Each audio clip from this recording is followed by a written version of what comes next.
السلام عليكم ورحمة الله وبركاته. إن الحمد لله نحمده ونستعينه ونستغفره ونعوذ بالله من شرور أنفسنا من سيئات أعمالنا.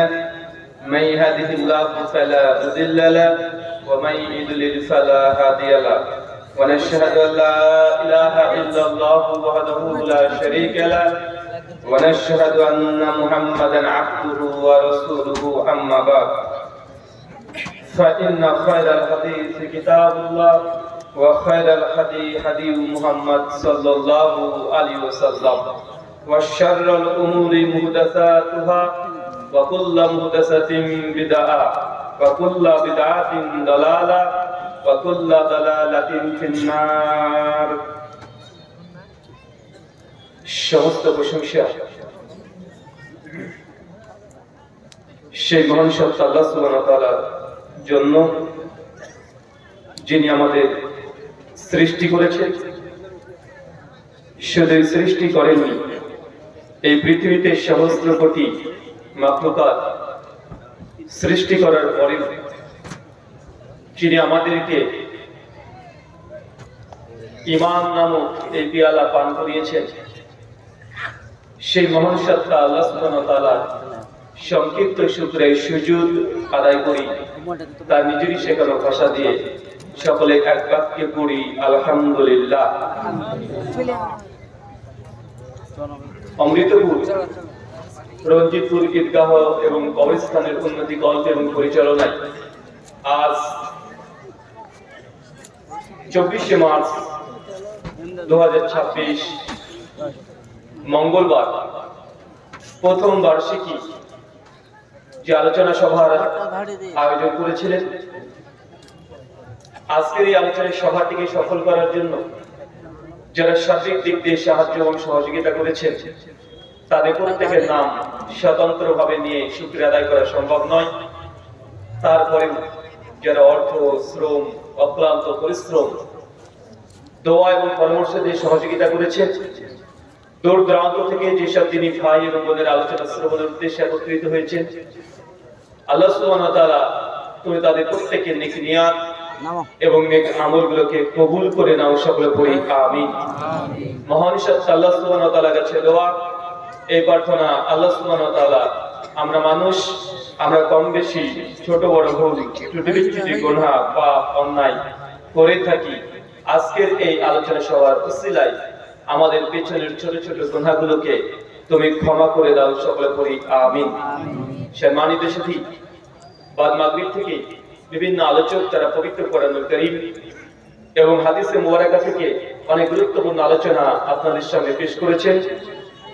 আজকের এই আলোচনা সভার মধ্যম লগ্নে উপস্থিত হয়েছি একটি নির্দিষ্ট বিষয়ের উপরে কথা বলার জন্য। আজকে যে বিষয়ে গুরুত্বপূর্ণ আলোচনা হবে, আলোচ্য বিষয় মুসলিম উম্মার অধঃপতনের কারণ। কি বললাম, কথা বলেন তো? অধঃপতনের কারণ। আমরা মুসলিমদের যে অধঃপতন হচ্ছে, বা এটা নিয়ে কোনো সংশয় আছে? কোন সন্দেহ আছে? আমি শুধু ধর্মীয় দৃষ্টিকোণ থেকে আলোচনা করব না, গোটা বিশ্ব জগতের প্রেক্ষাপট চিত্র কি, গোটা বিশ্ব জগতে মুসলিমদেরকে আজকে কিভাবে দেখা হয়, ইসলামটাকে কিভাবে মানুষ চেনে, এটা যতক্ষণ পর্যন্ত আমরা গোটা ওয়ার্ল্ড তথা গোটা বিশ্ব জগৎ, আমরা মুসলমান মানে শুধুমাত্র ওই ভারতবর্ষের মুসলমান তা না। মুসলমান বলতে কি, গোটা বিশ্ব জগতের যা আছে সবগুলো আমাদের ভাই, কি ভাই নাই? কথা বলেন, সবগুলো তো আমাদের ভাই। একজন মুসলমান যদি আজকে ফিলিস্তিনে যদি নির্যাতিত হয়, কানে যখনই খবরটা আপনার আসবে, তখনই আপনি ব্যথা অনুভব করবেন, আপনি ব্যথা পাবেন। যেন আপনার নিজের ভাইয়ের অ্যাক্সিডেন্টের কথা শুনলে যেন একটা ভেতর থেকে একটা ব্যথা চলে আসে, সেম অতটুকু না আসলেও মোটামুটি একটা আঘাত পাবেন। যতক্ষণ পর্যন্ত এরকম দিল, হৃদয় আমরা তৈরি করতে না পারছি, ততক্ষণ আমরা মুমিন মুসলমান এর হক যেগুলো, সে হকগুলো রক্ষা করতে পারছি না। চলে মুসলিম উম্মার অধঃপতনের কারণ। টাইমস অফ ইন্ডিয়া একটা ইংরেজি ভাষায় ইন্ডিয়ান জনপ্রিয় এক পত্রিকা 2015 সালে 4 অক্টোবর খ্রিস্টানবার 19-এ তাটা খবর ছাপিয়ে বলছে যে গোটা বিশ্ব জগতে মানুষের সংখ্যা প্রায় 800 কোটি। কত কোটি? আরো জোরে বলেন, কত কোটি? 800 কোটি। প্রায় 800 কোটি মুসলমান আছে গোটা বিশ্ব জগতে। আর এই 800 কোটি মানুষের মধ্যে ধর্ম আছে প্রায় 4500। কতগুলো বলেন তো? আমরা কটা ধর্মের নাম জানি? এই দুটো চারটে ছয়টা ধর্মের নাম বলতে পারবো। হিন্দু, মুসলমান, বৌদ্ধ, জৈন, ইহুদি, খ্রিস্টান, এই 8-10টা ধর্মের নামই বলতে পারবো। কিন্তু ধর্ম আছে প্রায় 4500। আর এই 4500 ধর্মের মধ্যে সবচেয়ে বড় বড় 3টে ধর্মকে ধরা হয়। আর এই 3টে ধর্মের মধ্যে আছে ইসলাম, Hinduism, Christianity. Times of India তারা বলছে যে গোটা বিশ্ব জগতের মধ্যে যে ধর্মের অনুসারী সবচেয়ে সংখ্যা বেশি, তারা কোন ধর্মের? কথা বলেন, কোন ধর্মের? খ্রিস্ট ধর্ম।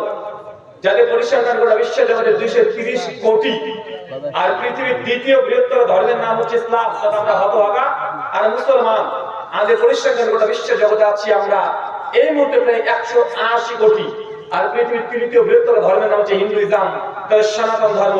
যাদের পরিসংখ্যান গোটা বিশ্ব জগতে তারা আছে 130 কোটি। আর বাকি যত ধর্ম দেখছেন, কেউ 10 কোটি, কেউ 15 কোটি, কেউ 20 কোটি, কেউ 3 কোটি, কেউ 2 লাখ, মানে এরকম কিছু মতবাদের ধর্ম আছে। তার মানে বোঝা যাচ্ছে 3টে ধর্ম গোটা বিশ্ব জগতে বর্তমান প্রেক্ষাপটে রাজত্ব করছে। রাজত্ব করছে না? এক একটা ধর্ম এক একটা সময় যদি হিস্ট্রি নেন, ইতিহাস নেন, এক একটা ধর্ম এক এক জায়গাতে তারা রাজত্ব করেছে। চলেন আমি 2-3 মিনিটে আপনাকে বোঝানোর চেষ্টা করি। আজ থেকে যদি 1000 বছর পেছনে চলে যান, 1000, তাহলে দেখবেন ইউরোপ কান্ট্রি বোঝেন তো, আমেরিকা, ওই জায়গাগুলো পশ্চিমা বিশ্ব, এই জায়গাতে রাজত্ব করেছে খ্রিস্টানরা। কারা? খ্রিস্টানরা। একসাথে ইতিহাসে আমরা পড়েছিলাম যে খ্রিস্টানের পাদ্রী যারা ছিলেন তারা জান্নাতের টিকিট বিক্রি করতো। শুনেছি কি শুনেন নাই? একটা সময় এমন ছিল যে সময় এই রাজনীতি ছিল না, যে সময় দেশের নেতা, মন্ত্রী, প্রধানমন্ত্রী এগুলো ছিল না। এই ডেমোক্রেসি এসছে মাত্র 200 বছর আগে। তার আগে যারা রাজত্ব চালাতো, রাষ্ট্র চালাতো, তারা অন্য কেউ না, তার ধার্মিকরা। কারা? ধার্মিকরা। ইউরোপ কান্ট্রি এগুলোকে পরিচালনা করতো সব চার্চ, মানে খ্রিস্টানদের গির্জা, চার্চ যে সিদ্ধান্ত নিত ওটাই ছিল ধার্মিক। এই যে ইউরোপ কান্ট্রি।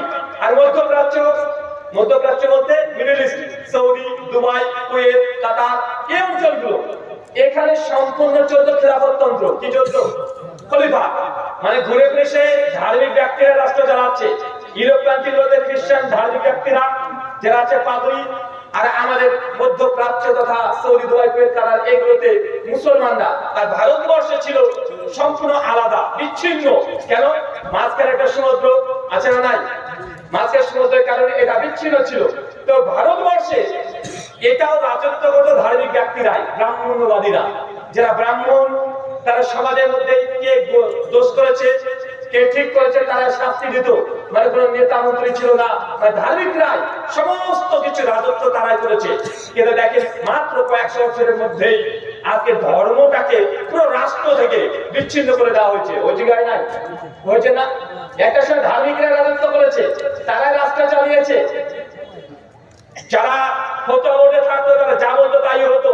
সেটা হোক হিন্দু, হোক খ্রিস্টান, হোক মুসলমান। কিন্তু 100 বছরের পার্থক্যের কারণে আজকে ধার্মিকরা সব জায়গাতে কোণঠাসা করে দেওয়া হয়েছে। কেন করা হয়েছে? এর একটা ভিন্ন ইতিহাস আছে। অবশ্যই দোষগুলো আমাদের ধার্মিকদেরই ছিল, যার ছিল আমরা ধার্মিকরা। তখন ইউরোপ কান্ট্রিতে খ্রিস্টান পাদ্রীরা তাকে মানুষকে লোভ দেখাচ্ছে, যদি জান্নাত যেতে চাও, স্বর্গে যেতে চাও, তাহলে টিকিট কাটো। এবং চার্চের কাছে গিয়ে গির্জা থেকে টিকিট কাটতে হবে। কিসে? জান্নাত যাওয়ার জন্য। এখন টিকিটটা কি দিয়ে কিনবেন? তারা বাইবেলকে অপব্যাখ্যা করতো। বাইবেলের মধ্যে একটা ভার্স আছে, gospel of look chapter number 18 verse number 18 থেকে 25 পর্যন্ত।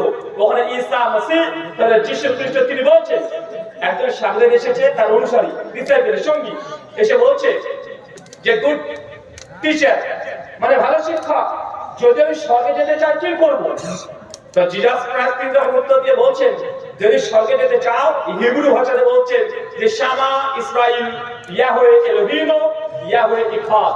বাংলা মানে করলে হবে, শোনো ইসরায়েলবাসী, তোমাদের প্রভু, তোমাদের ঈশ্বর, তিনি কেবলমাত্র একজন। বলতে কে বলছে কথা? কে বলছে? স্বয়ং জিসাস ক্রাইস্ট। মানে আমরা বলি ঈসা মসিহ, ঈসা নবী, খ্রিস্টানরা বলে জিসাস ক্রাইস্ট। তিনি বলছেন যে শোনো ইসরায়েলবাসী, আমাদের প্রভু আমাদের ঈশ্বর কেন তো একজন, তুমি এটাতে বিশ্বাস করো, সালভেশন, তারা পরিত্রাণ পেয়ে যাবে। ওই ব্যক্তি বলছে, উনি একজন ইহুদি ছিলেন, যে আমি তো এটা মানি, আর ঈশ্বর একজন এটা তো মানি, তাহলে আর কি করতে হবে? জিসাসকে একটা বলছে তুমি প্রতিবেশীকে ভালোবাসো, উনি বলছেন প্রতিবেশীকেও ভালোবাসি। তারপরে তিনি বলছেন তুমি বছর ব্যাপী দান করো, বলছে আমি দানও করি। এখন ঈসা নবী তখন সর্বশেষে বলছে যে তোমার পকেটের থলি, মানে পকেটের মধ্যে যদি শেষ একটা টাকা যদি থেকে যায়, তাহলে তুমি স্বর্গে যেতে পারবে না, তোমার সমস্ত কিছু ঈশ্বরের নামে দান করে দিতে হবে। ঈসা নবী এই কথাটা তাকে জানিয়েছে। এখন খ্রিস্টানরা শুধুমাত্র বাইবেলে এই ভাষটাকে চান্স বুঝাচ্ছে, দেখো যদি জান্নাত যেতে চাও, যে স্বর্গে যেতে চাও, তাহলে তোমার সম্পত্তি যা আছে সব চাষের নামে লিখে দাও। আর মানুষ তখন স্বর্গ যাওয়ার জন্য, জান্নাত যাওয়ার জন্য এই পাদ্রীদের অপব্যাখ্যার কারণে অনেক মানুষ যারা ধার্মিক, তারা তাদের সম্পত্তি বিক্রি করে দিয়ে তাদের স্বয়ং সম্পত্তিকে সব চাষের নামে দিয়ে দিয়েছে। এটা একটা সময় চলতো, দীর্ঘদিন ধরে এটা চলেছে। ওই কারণেই মানুষের মধ্যে যারা নবজগৎ সৃষ্টি করতে চায়, যাদের সেগুলো সম্পূর্ণ ভণ্ডামি, প্রতারণা করে জনগণের টাকাকে আত্মসাৎ করে ফেলছে, এই জন্য শেষে কিছু মানুষ আন্দোলন করে ওঠে যে আমাদের ধর্মে এই ধর্ম দরকার নাই, যে জান্নাতে যার জন্য টিকিট কাটতে হয়। আমাদের মুসলমানের মধ্যে আছে না? নাই। অনেক পীরের মধ্যে আছে, দেখবেন এখনো আছে না? সেম ওই জিনিস পীরদের মধ্যে আছে, দেখবেন তারা ডাইরেক্ট বলে দিবে তুমি যদি জান্নাত যেতে চাও তা দুনিয়াকে ভুলে যাও। এই জন্য জঙ্গলে গিয়ে ন্যাংটা হয়ে ধ্যান করছে, নামাজ রোজা কিছু লাগে না, শুধুমাত্র আল্লাহ আল্লাহ করে জিকির করে চলে যায়।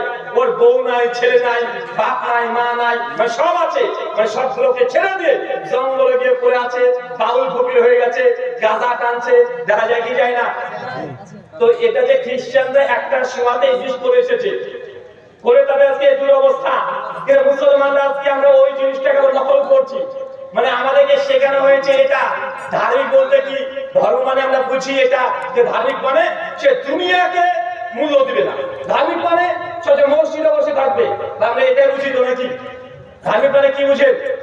মৌলভী সাহেব যদি শুনে যে 4টে বাচ্চা আছে, 4টা, মানে ওরা ভাবে যে মৌলভী সাহেবেরা এরা ধার্মিক ব্যক্তিরা বিয়ে করবে কেন? আরে এরা তো শুধুমাত্র মসজিদে বসে থাকে, জঙ্গলে চলে যাবে। আর আপনি মৌলভী মানুষ যদি একটু রাজনীতি নিয়ে কথা বলেন, আরে মৌলভী মানুষ তুমি রাজনীতি নিয়ে কথা বলে কেন? আরে তুমি ধার্মিক ব্যক্তি, তুমি রাজনীতি নিয়ে কি বুঝো? তুমি বলবে না কেন? তোমার কাজ হচ্ছে মসজিদ।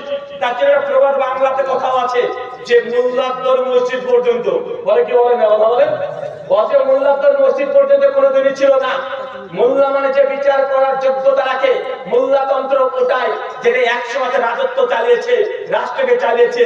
কিন্তু বর্তমান প্রেক্ষাপটে ধার্মিকদেরকে কোণঠাসা করা হয়েছে, যদিও দোষটা ধার্মিকদেরই ছিল।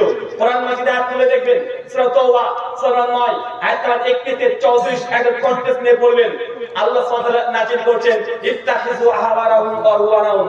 বাংলা মানে করলে হয় আল্লাহ কোরআনে ডাইরেক্ট নবী যখন জীবিত কোরআনে আয়াত অবতীর্ণ হচ্ছে, আর নবীকে বলছেন, নবী আপনি বলেন যে ইহুদি এবং খ্রিস্টান তারা দুজনই, তারা তাদের পাদ্রীদেরকে এবং সুফি, আহবার এবং রুহান মানে আলেমদেরকে, জ্ঞানীদেরকে এবং দুনিয়াকে যারা ভুলে থাকে, মানে সুফি, মানে আজকের দিনের অনুবাদ যদি করি মানে পীর সাহেব, তাদেরকে রব হিসেবে গ্রহণ করে নিয়েছে।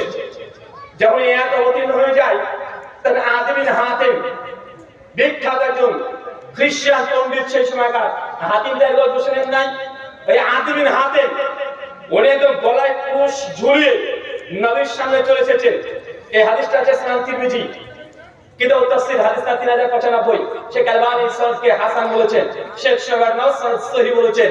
তো এসে আল্লাহ নবীকে বলছেন, ইয়া মুহাম্মদ সাল্লাল্লাহু আলাইহি সাল্লাম, আপনাদের কোরআন মাজিদ বলছে আমরা ইহুদি আর খ্রিস্টানরা নাকি আমাদের পাদ্রী আলেমদেরকে রব মানে গড আল্লাহ হিসেবে গ্রহণ করেছি।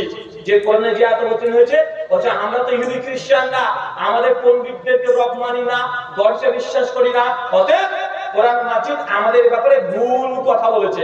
কাদ্দাবি বলেন তো, কাদ্দাবি এটা আজকের দিনকার নয়, 1500 বছর আগে নবীকে এসে ডাইরেক্ট বলছে।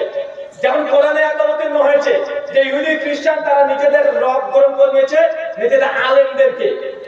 তখন আল্লাহর নবী তখন পাল্টা প্রশ্ন করলেন যে তোমাদের ইহুদি পণ্ডিতরা যখন কোন বিধান বলে এটা হালাল, তোমরা কি মেনে নাও? বলছে জি মেনে নিই। যখন কোন জিনিসকে বলে এটা হারাম, তোমরা কি তার কথা মেনে নাও? বলছে হ্যাঁ আমরা তো মেনে নিই। তখন সঙ্গে সঙ্গে আল্লাহর নবী বলছেন যখন কোন আলেম কোন কথা বলছে দলিলবিহীন, দলিল ছাড়া একটা ফতোয়া দিয়ে দিচ্ছে, বলছে জায়েজ, তো ইহুদিরা মেনে নিচ্ছে। বলছে এটা না জায়েজ, তার দলিল কখনো দেখতে চাইতো না, সঙ্গে সঙ্গে তারা না জায়েজ মেনে নিয়েছে। নবী বলছে এটা হচ্ছে রব হিসেবে গ্রহণ করে নেওয়া। কেন? কারণ হুকুম দেওয়ার মালিক কে? কথা বলেন। বিধান কে দিতে পারে? বিধান শুধুমাত্র একমাত্র আল্লাহ দিতে পারে। এটা আল্লাহ সুবহানাহু ওয়া তাআলা কোরআন মাজিদ আর হাদিসে মুবারাকাতে আল্লাহর নবীকে আল্লাহ গায়বী যে ওহী নাযিল করেছেন, ওহী গায়ের মাধ্যমে যা নাযিল করেছেন, দুজনে অথরিটি তার ডাইরেক্ট কোরআন সুন্নাহ থেকে কোন সিদ্ধান্ত দিতে পারে। কিন্তু যখন কোরআন সুন্নাহ বহির্ভূত, কোরআনেও নেই হাদিসেও নেই, কেউ যদি কোনো কথা বলে রায় দেয়, নবীর ১৫০০ বছর আগে জানিয়ে দিচ্ছে এটা রব হিসেবে গ্রহণ করে নেওয়া।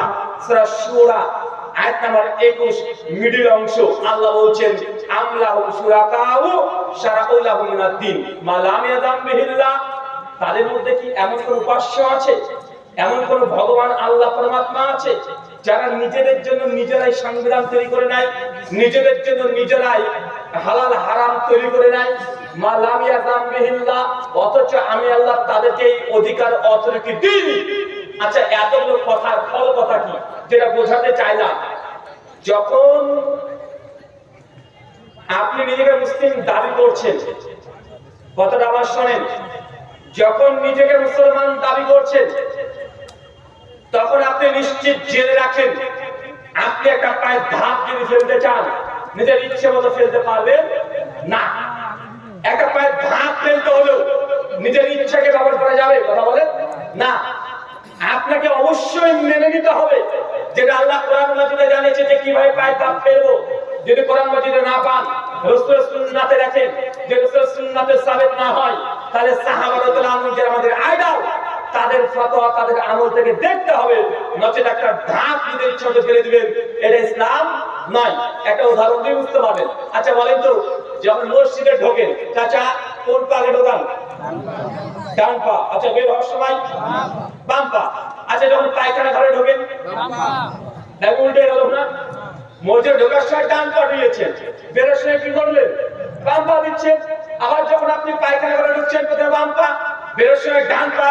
এখন আপনি যদি বলেন না না আমি বাপনি আমার খুব বেশি চাপিয়েছে, খুব বেশি পায়খানা চাপিয়ে গেছে, আর আপনি ঠিক থাকতে পারছেন না, এখন আপনি ইচ্ছা মতো যা ইচ্ছা তাই করতে পারেন? আরে না রে ভাই, এটা মুসলমান।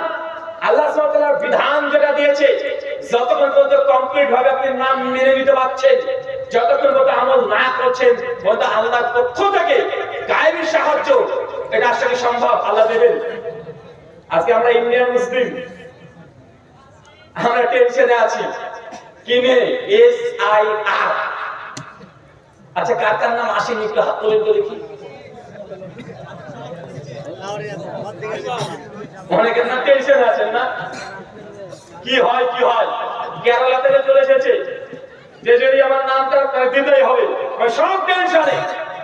অথচ মানে ভাবতে অবাক লাগে যে দেশে মুসলমানের কাছে অস্তিত্ব নিয়ে প্রশ্ন করা হচ্ছে, এই ইন্ডিয়া ভারতবর্ষ, অনেকগুলো নাম, আরিয়াবাদ প্রথম নাম ছিল আরিয়াবাদ, তারপরে জম্মুদ্বীপ, তারপরে ভারতবর্ষ, ইন্ডিয়া, অনেকগুলো নামের পর নাম চলে আসছে। হিন্দুস্তান মানে ৫-৬টা নাম, মানে দেশ একটা, নাম কয়টা?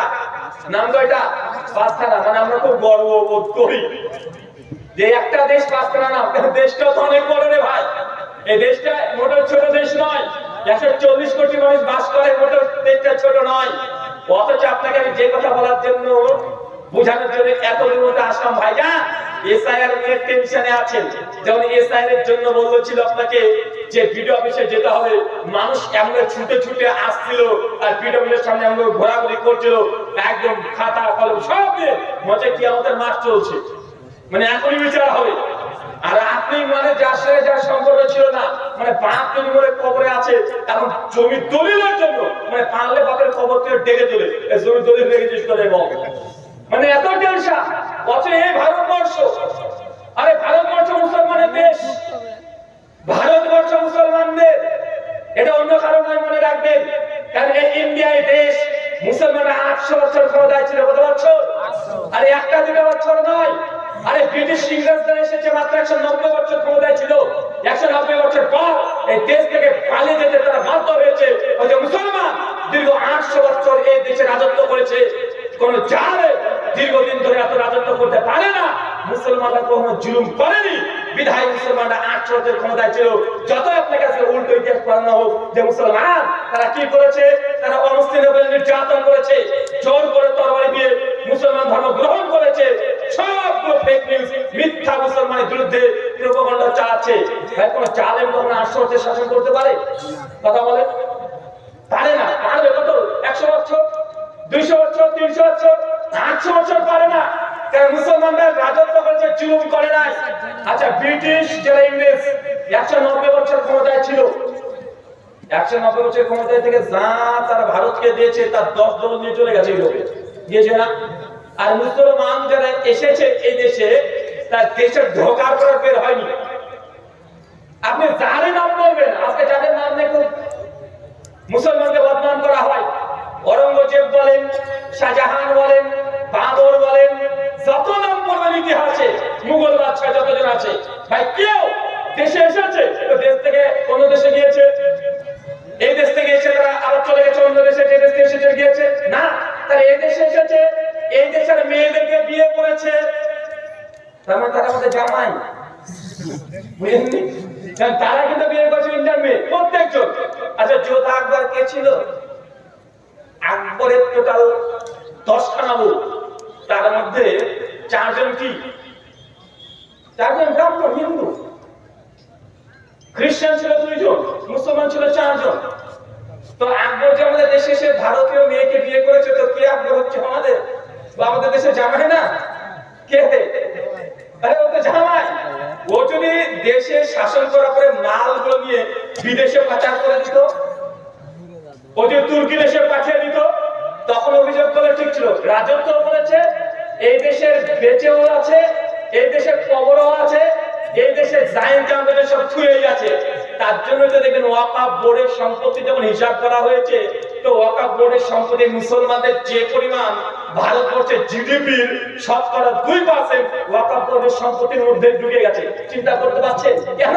কারণ মুসলমানরা শাসন করেছে, সম্পত্তি দেশে রেখে দিয়েছে, সম্পত্তি নিয়ে কেউ পালিয়ে যায়নি। কিন্তু ব্রিটিশ তার উল্টো কাজ করেছে, তার রাজত্ব করেছে, ইন্ডিয়ান সম্পত্তি নিয়ে তারা আমেরিকাতে পাড়ি দিয়েছে, ইউরোপে পাড়ি দিয়েছে। কারণ মুসলমান রাজত্ব করেছে, দেশকে ভালোবেসেছে, এই দেশে ছিল, বিয়ে শাদী, ছেলে মেয়ে সংসার সব এই দেশে করেছে, বড় বড় সৌধ নির্মাণ যা করেছে সব ভারতবর্ষে করেছে। তারপরে মুসলমানকে আজকে বলছে যে এরা হচ্ছে গাদ্দার, এরা দেশকে ভালোবাসে না। বা আছে না নাই? আছে না নাই? শোনেন, কোরআন হাদিসের কথা তো আমরা অনেক বলেছি, অনেক আলোচনা শুনে নেবেন। দিন ইসলাম শরিয়া প্রসঙ্গে আপনারা জানেন না, এমন করে কোরআন বা হাদিস আপনাদের নাই। কে জানেন না? মান তারাকা সালাতান মুতামাদান ফাকাদ কাফারা। তারপরে নজরুল কাবির হাদিস নাম্বার 8764, আল্লাহ নবী বলেন কেউ যদি ইচ্ছা করে 1 রাকাত নামাজ ছেড়ে দেয়, নামাজকে যদি পরিত্যাগ করে দেয়, আল্লাহ নবী বলেন ফাকাদ কাফারা, এই ব্যক্তি কাফের। ভাই এই হাদিস আপনারা জানা আছে না নাই? আছে না নাই? এরপরে যদি ফজরের সময় 200 মুসল্লি না জুটে আপনার মসজিদে, আমরা কি করতে পারি? ওই জলঙ্গি থেকে সাগর দিকে দাঁড়াগুলো নিয়ে যে তারপরে জানার পরে যদি আপনি মনে করেন যে না আমি নামাজ পড়বো না, হুজুরদের কাজ ছিল নামাজের কথা বলা। আরে ভাই, এটা হুজুরদের কথা নয়।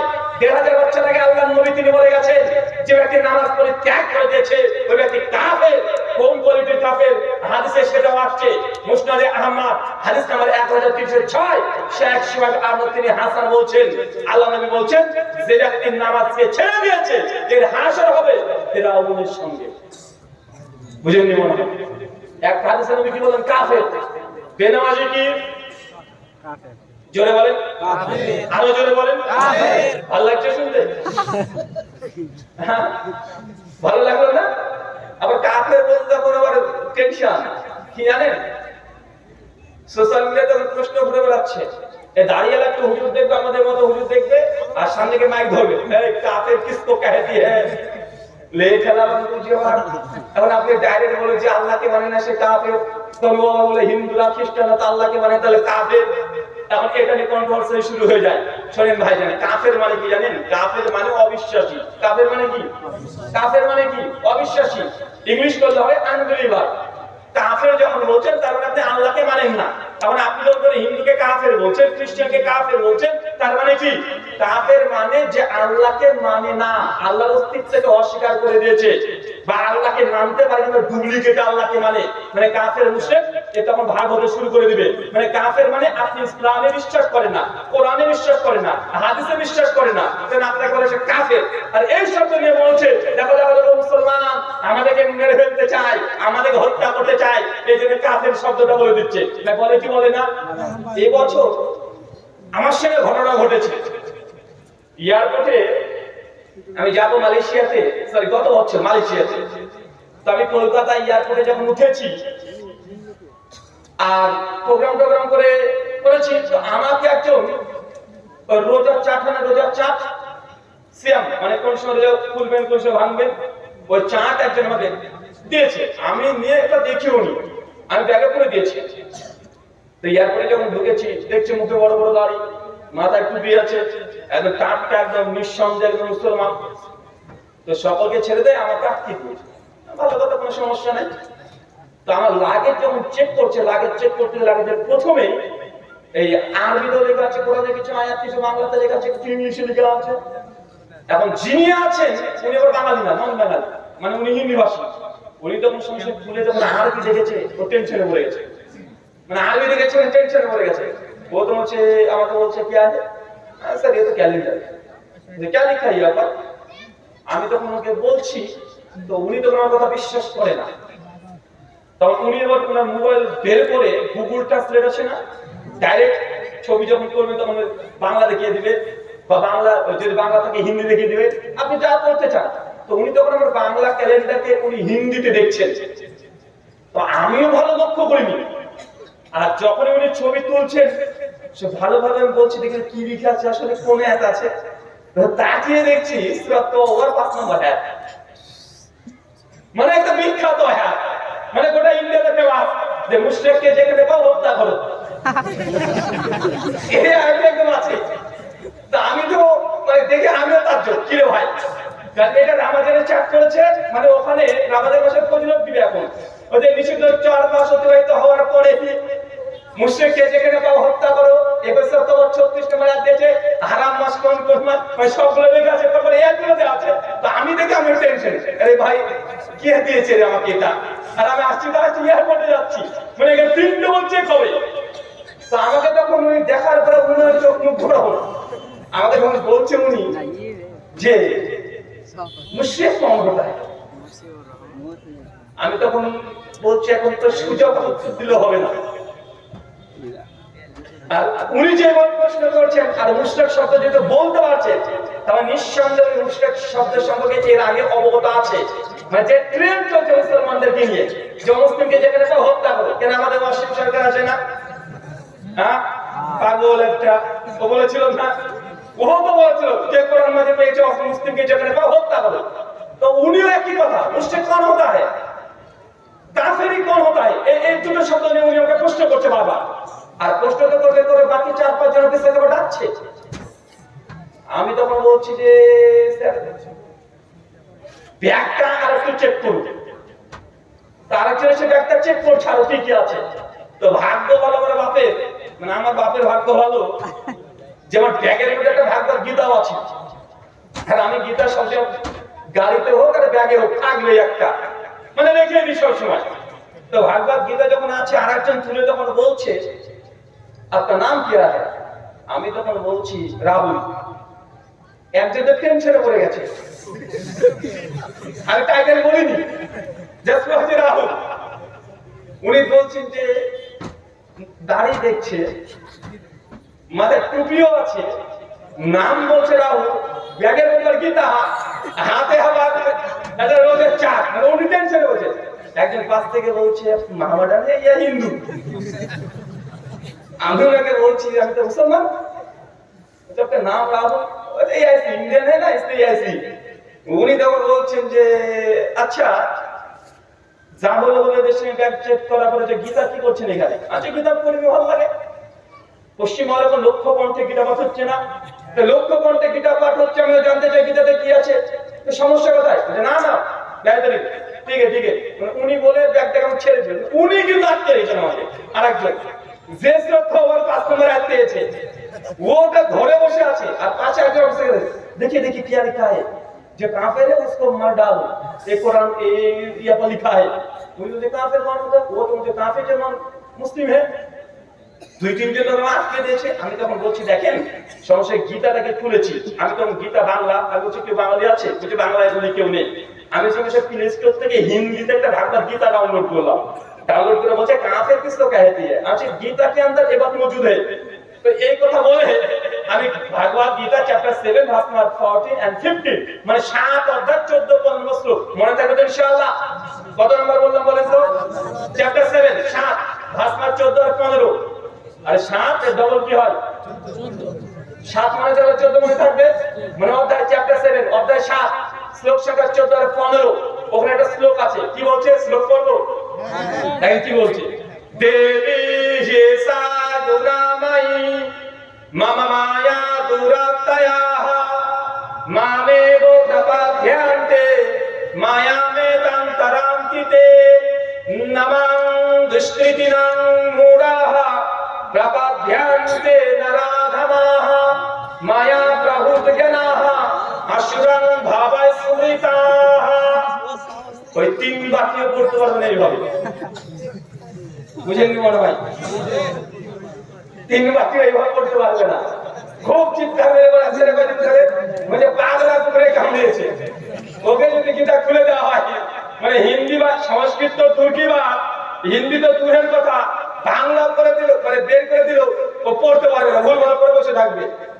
শ্লোক স্পষ্ট বলছে, শ্রীকৃষ্ণজি বলছে দেবী হি সাগুনাময়ী মম মায়া দুরাত্তয়াঃ, যে গোটা সৃষ্টি জগৎকে আমি শ্রীকৃষ্ণ 3টে গুণ দিয়ে সৃষ্টি করেছি, 100 গুণ, রজগুণ, তমগুণ। আর এই 3 গুণ দ্বারা মানুষ আবৃত থাকে।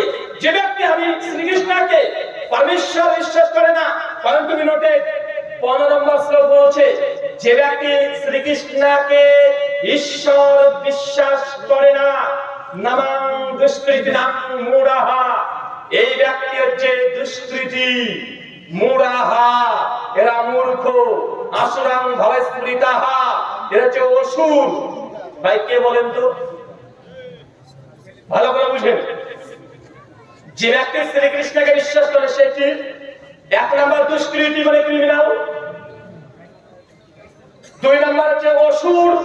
অসুর বুঝেন তো? আবার অসুর বুঝেন না? অসুর কে? অসুর ভালো না খারাপ? আচ্ছা অসুর ভালো না খারাপ? আরে অসুর তো খারাপ রে ভাই। আরে দুর্গা অসুরকে বধ করেছে দেখেন নাই? মা দুর্গার পায়তা লেগে থাকে, অসুর থাকে না? আর ও হচ্ছে ক্রিমিনাল, ও হচ্ছে কি ক্রিমিনাল, ও খারাপ। বলছে নমঃ দুষ্কৃতিনাং মূঢ়াঃ, যে ব্যক্তি শ্রীকৃষ্ণকে ঈশ্বর বিশ্বাস করে না, এরা হচ্ছে দুষ্কৃতি, এরা হচ্ছে মূর্খ, এরা হচ্ছে অসুর। আমি তখন বললাম ওই স্যারকে যে স্যার এই যে আমি যে শ্রীকৃষ্ণকে ঈশ্বর বিশ্বাস করি না, বলেন তো তাহলে গীতা আমাকে কি বলছে? ভাই বলতে আমরা মুসলমান শ্রীকৃষ্ণকে ঈশ্বর মানি না, আর কৃষ্ণজি দাবি কি যে শ্রীকৃষ্ণজিকে ভগবান বিশ্বাস করে না সে হচ্ছে মূর্খ। তো ভাই আমরা কি মূর্খ? আচ্ছা ধরে নিলাম কিছু কিছু অসুর হতে পারে, কিন্তু হচ্ছে দুষ্কৃতি। 3 নম্বর বলছে এরা হচ্ছে অসুর। তো ভাই আমাদেরকে তাহলে গালি দিয়েছে কি দেয় নাই? দিয়েছে কি দেয় নাই? উনি তখন বলছে দেখেন এটা তো আমাদের হিন্দু ধর্মগ্রন্থে লেখা আছে, ঠিক আছে কোনো সমস্যা নাই। আরে শ্রীকৃষ্ণজিকে যে ভক্ত না তাকে বলা হয়েছে, আমি বললাম আমরা তো ভক্ত না। তো উনি যখন কোনো কিছু বলে না, আমি তো সহজ ভাবে বললাম দেখেন ঠিক এই কথাটাই আমরা বলি, যে ব্যক্তি কোরআনে বিশ্বাস করে তাকে বলে মুমিন মানে বিশ্বাসী, আর যে কোরআনে বিশ্বাস করে না সে কাফের। এই শব্দটা খারাপ না। আপনি যদি এখন আমি অসুর শব্দ নিয়ে বলি যে মুসলমান বিদ্বেষী কথা ভাগবত গীতার মধ্যে লেখা আছে, ইসলাম বিদ্বেষী কথা লেখা আছে, ভাই এটাকে যৌক্তিক হবে? কখনো যৌক্তিক হবে না।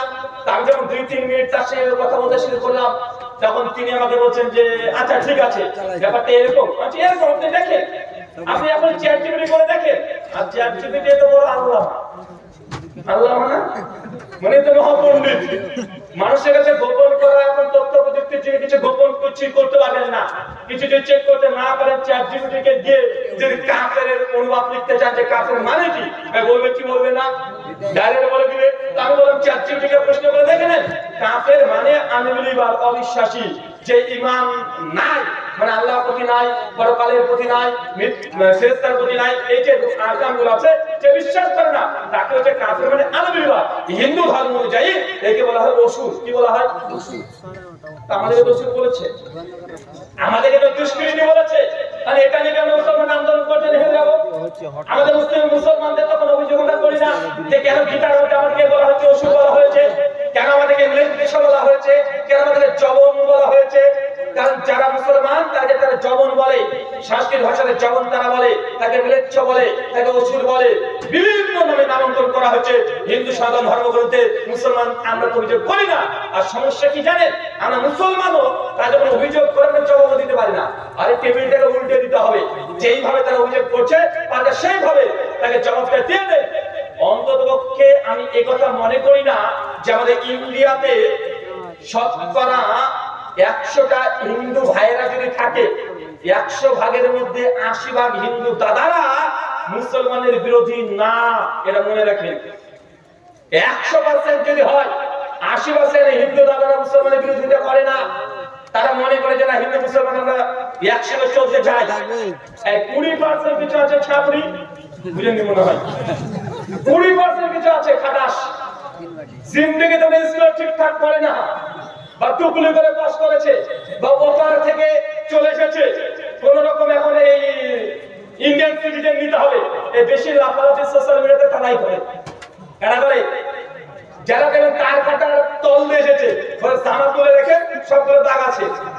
কারণ ইন্ডিয়ান হিন্দু দাদা যারা আছে তারা মুসলমানের সঙ্গে নোংরামি করে না। আপনি ভালোভাবে দেখে নেন, 80% হিন্দুরা মুসলমানের পক্ষে কথা বলে। এই 20% কিছু আছে ছাত্রী, এই ছাত্রীদের সমস্যা হচ্ছে এটা সবসময় হিন্দু মুসলমান, হিন্দু মুসলমান, হিন্দু মুসলমান আছে না নাই কথা বলে? তারা কি করে না? তারাই করে। আর যখন ওয়াকফ বোর্ড নিয়ে যখন ঝামেলা চললো, মুসলমান যতজন রাস্তায় নেমেছে তার 10 গুণ ডবল বা হিন্দু দাদারা ছিল কি ছিল না? ইসরায়েল নিয়ে মুসলমানরা যত আন্দোলন করছে তার ডবল হিন্দু দাদারা মুসলমানের সঙ্গে আছে না নাই? তার মানে হিন্দুরা ভারতীয় ইন্ডিয়ান হিন্দু যারা আছে তাকে মুসলমানের বিরুদ্ধে, আরে না, বরং ওপাশে যে কোণে আসে যারা তার কাটার বেড়া দিয়ে এসেছে, পিঠেতে যখন দাগ পাওয়া যাবে, অধিকাংশ যারা মানে উল্টাপাল্টা মন্তব্য করে রেখে 2002 সালে ভোটার লিস্টে নাম নাই, এটা চেক করে দেবেন নাই। আমি এতটুকু শুধুমাত্র মেসেজ দিতে চাই যে মুসলমানদেরকে টার্গেট যেভাবে করা হচ্ছে আজকে, আমাদের প্রত্যেক যুবক, প্রত্যেক তরুণদেরকে এখনকার যুগ হচ্ছে ইন্টেলেকচুয়াল ওয়্যার। কি বললাম বলেন তো কথাটা? ইন্টেলেকচুয়াল ওয়্যার, বুদ্ধিভিত্তিক লড়াই। শত শত অভিযোগ আসবে, কালকা যতক্ষণ জবাব না দিচ্ছে মানুষ কিন্তু একদিনে মিথ্যা হলে তো সত্য মনে করে দিতে বাধ্য হবে। তাই আমাদের দায়িত্ব আল্লাহ সুবহানাহু ওয়া তাআলা তুমি বুঝার তৌফিক দান করো, আমিন। সম্মানিত সুধী, আমি যে কথা এতক্ষণ আপনাকে বুঝাচ্ছিলাম যে ইসলাম সম্পর্কে আপনারা অনেকেই জানেন না, এমন কোন বিধান আমার মনে হয় না যে আপনি জানেন না। আর আহলে হাদিস সমাজ মানে এরা বেশি জানে। কেন অন্য সমাজে জুমার খুতবা কি ভাষায় হয়? আরবি ভাষায়। আর মুক্তাদি কোন ভাষা? সব আরবদের থেকে এসেছে। হ্যাঁ, ইমাম সাহেব কি আরবিতে বলে না, গাড়ি করে পড়ে যায়, ইমামও বুঝে না। এক লাইন কাছে মানে পার করে চলে যায়, ইমামও বুঝে না। আর মুক্তাদিতে সব আরবি পণ্ডিত, মানে এত বুঝে, বুঝতে বুঝতে ঘুমিয়ে যায়, মানে বুঝতে বুঝতে ঘুমিয়ে গেছে, বেচারা অজু ছুটে গেছে, আবার ওতে নামাজ পড়ছে। দেখা যায় কি কথা বলেন? আলাদা সমাজ আলহামদুলিল্লাহ এরা অন্ততপক্ষে অন্যান্য সমাজের চাইতে কোরআন হাদিস বেশি জানে। বিরোধী পক্ষ তারা আমাদেরকে বলে এইভাবে যে এরা নামাজ এরা যাই হোক আর তাই হোক, যত ভালো আর খারাপ হোক, এরা নামাজ যাতে কম করুক না কেন, এদের মধ্যে দুটো জিনিস খুবই ভালো লাগে। এক, এরা শিরক করে না। বলে কি বলে না? কথা বলে আলাদা বাচ্চা বাচ্চা ছেলেরা যদি একবার দেখে যখন শিরক, ও বেচারা মরে যাবে, তবে শিরক করবে না। মানে আলাদা সমাজ তার অন্য সমাজের চাইতে শিরক এবং বেদাত খুব ভালোভাবে বুঝে। ইসলামী বিভিন্ন রকম সুন্নাহ আলাদা সমাজ বেশি জানে। আমি এই জন্য সেই টপিক গুলো নিইনি। আমার পরে শাহিনুর ভাই তো আসছে, আপনাকে সাইজ করে দিয়ে চলে যাবে, বুঝলেন না মনে হয়? শাহিনুর ভাই আসছে, আপনারা মায়েরা বোনেরা যারা আছেন তারা রেডি থাকেন, কারণ ভাগ্যে আপনাদের খারাপ আছে। গাড়ির চাকা কোন দিক দিয়ে যাবে ও নিজে বুঝে না। পরবর্তী সময় যখন আলোচনা শুনে তখন বুঝতে পারে যে গাড়ির চাকা কোন দিক দিয়ে ঘুরিয়ে চলে গেছে। আর আমি আপনাদের শুধুমাত্র এতই বোঝানোর চেষ্টা করছি যে মুসলমানদের প্রেক্ষাপট দেখেন। আমরা মুসলমান এই ইন্ডিয়াতে 800 বছর ধরে ছিলাম। কত বছর? আচ্ছা বলেন তো, ভারতবর্ষে ইসলাম ধর্ম কখন এসেছে? কখন এসেছে বলেন তো? এই যে ঝাড়খণ্ডের এক পাগল আছে, একটা বক্তা আছে না, ও বাচ্চারা চিৎকার মেরে গলা ফাটিয়ে বলছে পীর বুজুর্গদের ফজিলত বয়ান করতে গিয়ে, বলে আরে আহলে হাদিস আমাদের গায়ের মুকাদ্দিম, আরে তোমরা পীর মানতে চাও না, পীর মানো না বলো।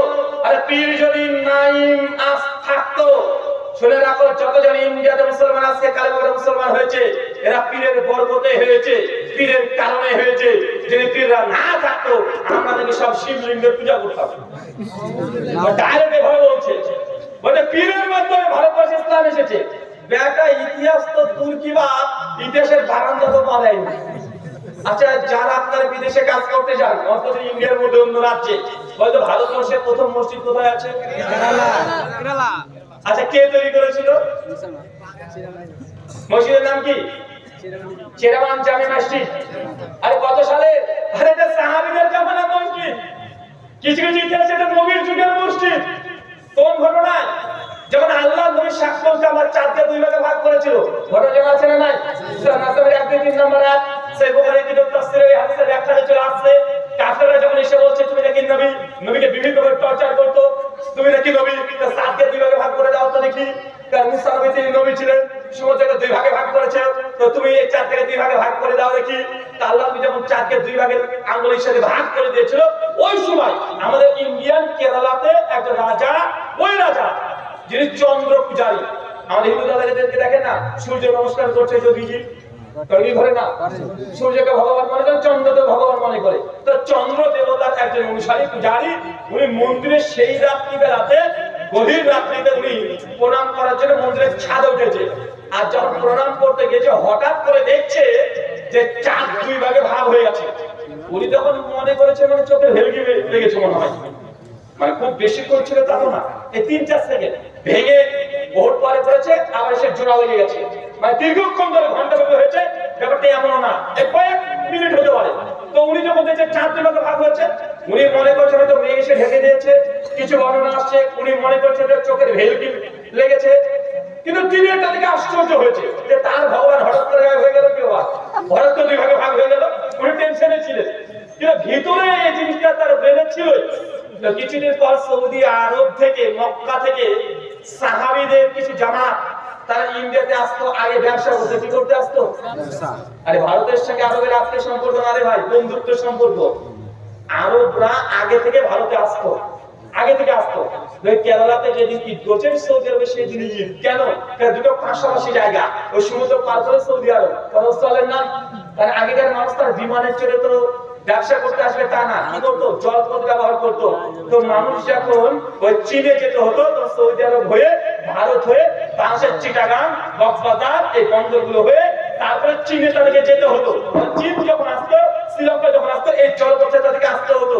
তো সৌদি আরব থেকে ভারতবর্ষে ব্যবসা করতে সাহাবীরা আসতো। এই সময় কথায় কথায় ওই রাজার গানে গিয়েছে দেশের চাঁদ দুই ভাগে ভাগ হয়েছে, ওই আরবে একজন নবী এসেছে, ওই নবী ভাগ করেছে। কথা বুঝতে পারলেন? এই ঘটনা তার কানে যখন যায়, বিভিন্ন বর্ণনা আসছে। এরপরে ওই রাজা তিনি নাকি সৌদি আরবে যার জন্য চেষ্টা করেছিলেন, মাছ পড়তে গিয়ে তিনি মৃত্যুবরণ করেছিলেন। তারপরে তিনি জানিয়েছিলেন মৃত্যুর আগে এখানে মসজিদ তৈরি করতে। আর এই জন্য 2021 সালে আমাদের ভারতবর্ষের জনপ্রিয় প্রধানমন্ত্রী 56 ইঞ্চি উনি বলে দিয়েছেন পরিষ্কার ভাবে, সৌদি বাচ্চা যখন এসেছিল না, সৌদি বাচ্চাকে গিফট কি দিয়েছিল দেখেছেন? কি দিয়েছে বলেন তো? চেরামান মসজিদটাকে সোনা দিয়ে তৈরি করেছিল। এই যে আজকে আমাদের সম্মানী এই জিনিস, সৌদি বাচ্চাকে সালমানকে কি দিয়েছিল? চেরামান মসজিদকে সোনা দিয়ে এবার তৈরি করেছে, তৈরি করে সৌদি সরকারকে দিয়েছে। বুঝাচ্ছে এটা দেখেন আপনার নবীর সময়কার মসজিদ আমাদের কাছে আছে, বুঝেননি মনে হয়। উনি এটা নিয়ে একটু প্রাউড ফিল করেছে, উনি এটাকে নিয়ে কি করেছে? প্রাউড ফিল করেছে। তো ভারতবর্ষে ইসলাম নবীর জামানাতে চলে এসেছে। আর এই ঝাড়খণ্ডের মাল কি বলছে? অনেকে 30 টাকা নিয়ে এসেছে। আরে দেখা একটু ইতিহাসটা পড়তে হয় রে ভাই। 91 হিজরি খ্রিস্টাব্দ করল 711 খ্রিস্টাব্দ। ভারতবর্ষে যখন প্রথম রাজনৈতিক ভাবে কেউ ভারতবর্ষে আসে মুসলমান সৌদি থেকে, তার নাম কি? মুহাম্মদ বিন কাসিম। কত খ্রিস্টাব্দ? 711 খ্রিস্টাব্দ। কত হিজরি? 91 হিজরি। আর বিদায় আর নিহায়ার মধ্যেও ইমাম ইবনে কাসির রাহিমাহুল্লাহ প্রথম খণ্ডের 168 নম্বর পৃষ্ঠায় তিনি এই আলোচনা করেছেন যে মুহাম্মদ বিন কাসিম মাত্র 17 বছর বয়সে এসেছিল। কত বছর বয়সে? 17 বছর বয়সে। কোথায় এসেছিল? অখণ্ড ভারত, মানে বর্তমান পাকিস্তানের যে করাচি থেকে 50 কিলোমিটার দূর দেবল যে বন্দর, ওই জায়গাতে এসেছিল। বর্তমান নাম হচ্ছে সিন্ধ। কি নাম? কথা বলেন। সিন্ধ। এই জায়গাতে মুহাম্মদ বিন কাসিম সৈন্য সমর্থনে তিনি ভারতবর্ষে এসেছিলেন। কিন্তু এই মাতাল কি বলছে? পীর সাহেব এসেছে। বুঝেননি মনে হয়?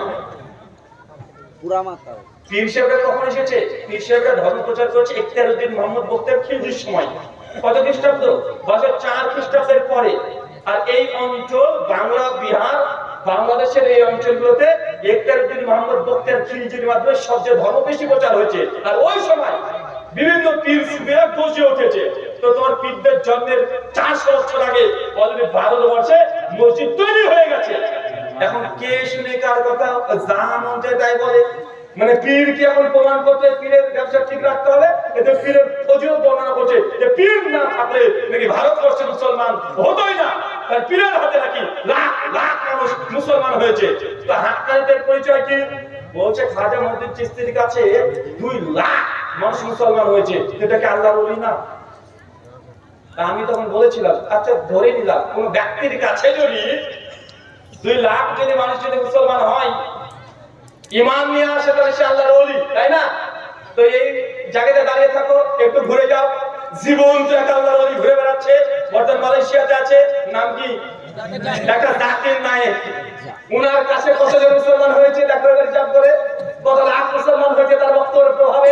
কত লক্ষ লক্ষ মুসলমান হয়েছে তার কাছে আর তার বক্তব্য দ্বারা প্রভাবিত হয়ে। কত মুসলমান যারা তীরে ছিল তারা দিনে ফিরে এসেছে, এর কোনো হিসাব নাই। তো ডাক্তার জাকির নায়েক যে বলে আল্লাহর ওলি, তাহলে তোমাদের দৃষ্টিকোণ থেকে আর কেউ নাই। কেন? যার দাওয়াতে মানুষ মুসলমান হয়েছে সে যদি আল্লাহর ওলি হয়ে যায়, তো ডাক্তার জাকির নায়েক আল্লাহর ওলি কি ওলি না?